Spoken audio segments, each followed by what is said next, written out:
The Joe Rogan Experience. It's interesting when you see narratives and that those narratives are not accurate, and you see narratives that get pushed. Like one we were talking about earlier today was the Paul Pelosi video.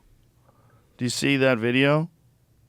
No. Do you see the Paul Pelosi the story, get yes, hit with the guy with the hammer? So all these Wait, people there's have a video of it? Yeah, there's video of it. The cops, they released the cops' body camera footage, and then they also released the security footage that shows the guy breaking into the house.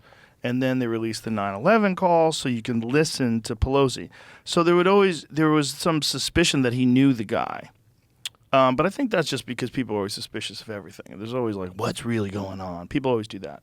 But you could really clearly hear from the 9/11 call that there's a crazy person in his house with a hammer, and he's trying to keep the guy calm. Yeah. And he thought the guy was pretty calm up until the moment where the cops came, and you see he has his hand on the hammer. I mean, it's really fucked up. Listen to this because it's kind of crazy. Let's do it from the beginning. Oh, wow. But listen, watch this. So he goes in his house. So here's the guy. He's got his hand on the hammer. Everything's good. All right. Drop the hammer. Nope. Hey. What is going on right I'm now? not getting an answer on call back. Oh. Any calls in the area, need someone in. Okay. It's horrible because you hear him snore like he's out cold. It's really bad. A crazy person broke into his house and attacked him. I mean, you see the guy. The guy is smashing his door with a hammer. That was really surprising up, for some reason. He pulls up, he's got a backpack, and he pulls out a fucking hammer and just starts slamming at the door. So he breaks into his house. He seems so calm. Look at him. Oh, he's crazy. He also just got out of jail. So this guy is breaking his fucking door, smashing the window. Look at this. And he goes into his fucking house and hits him in the head with a hammer.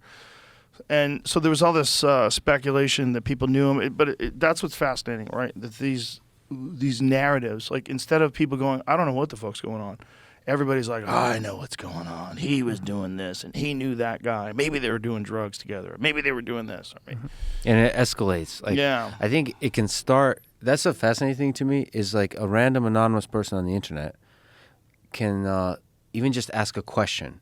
Did they know each other? Yeah. And that somehow starts to build up.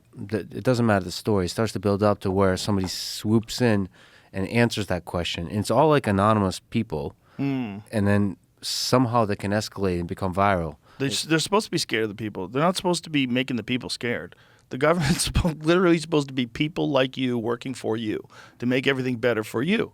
It's not supposed to be like you buy a fucking house like Paul Pelosi worth, millions of dollars and some crazy. How does he not have security? They're worth hundreds of millions of dollars that they swindled the American public from. How do they not have security? I mean, if you got that kind of cash and everybody knows you got a lot of it, maybe from trading in a way that like you might have known some stuff before you made these trades. I mean, you might have had some inside information.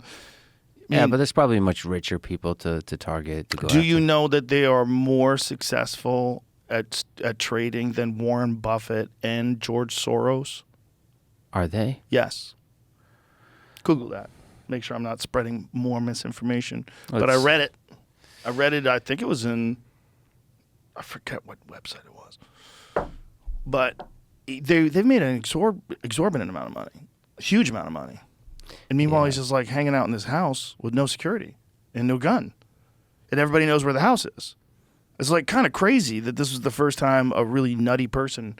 But that guy like apparently had just gotten out of jail and he was going to be sentenced and he was going away for something else. That's a terrifying video, by the way. Terrifying. Everything felt calm. The look in that guy's eyes did not feel calm. When the cops shone the light on him, he was making decisions. You could see it in his eyes. He was making rash decisions very quickly. What would you have done with the hammer? Like, what's the... Two hands, first of all, not one hand. You don't hold on to your fucking drink. More aggressive? Take this hammer away? You got to grab the fucking hammer and control it. You 100% have to control it. Are you tripping him? 100%. If he's doing this, that means he's pulling.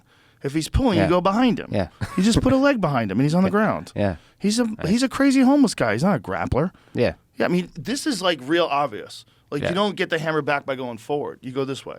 So if he's pulling backwards, he's just moving. You just go into him. But you never let go of the hammer. Never let go of the fucking hammer. You don't hold the hammer with one hand the either. hammer could do a lot of damage. a hammer can kill you easily. Yeah. And he's holding a drink. Throw the drink in the guy's face. Grab the fucking hammer. Yeah. Where did he get hit? Because he In the did go fucking head, man. In the head. In the head. In the head. Yeah, that's what you hear him in the video. We cut it off before you could hear it because it's disturbing. You hear him snore like people do when they get knocked out. But no, the like skull crack or no? Do you know? Oh, you hear it. Yeah, you hear it. You hear it in his head. Yeah, it's bad, man. It's bad.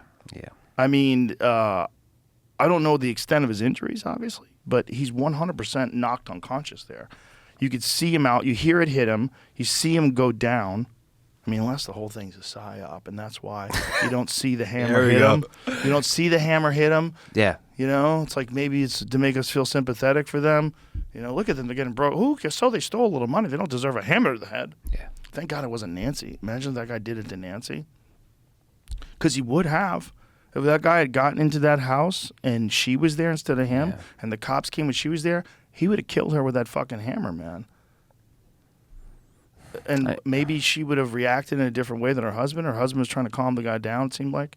If you listen to the 911 call, the 911 call, he's having this conversation with the lady on the phone, trying to be calm about getting cops to his house. When the lady was like saying, I guess you're okay then. And he's like, no, I'm not okay. Like, hey, like, there's like an exchange where she's not sure what because he's not like outright saying, I'm in danger, send police, a guy's going to kill me. He's trying to keep the guy calm. Yeah. You got a crazy guy with a hammer in your fucking house. That's what happened. But San Francisco is fucking overrun with crazy people, man. Yeah. The streets are filled with fentanyl addicts. You got people that are dying on the streets of overdoses every day. It's a fucking disaster there. Well, I'm just, in some sense, glad that there's video of this to where we know it's a crazy person versus like that kind of suffocates some of the conspiracy theories. Yes. Some of which, like Elon started, he apologized for it after. Yeah, he retweeted something, right? Yeah, about that this was he was a gay lover or something like that. Yeah, no, that guy was a crazy person. I mean, I don't know whether or not he knew him beforehand or had any interactions with him beforehand, but the look in his eyes when the cop says, you want to put down the hammer? He's like, nope. It's terrifying. When he says nope like that, like there's a wire loose in that guy's head. 100%. He just cracks him in the head with a fucking hammer. I'm going to have to get a John Danaher breakdown of how to defend against hammers. That was not in my suite of things to consider when being Control attacked. of the hammer is very important. Yeah, because it's a leverage arm. You want to control the hammer. You have to understand the length of the hammer you're dealing with. Yeah. The size, Right. the weight, size distribution. That's why it's important to have grip strength. Yeah. He's going to work on hammer defense. Yeah.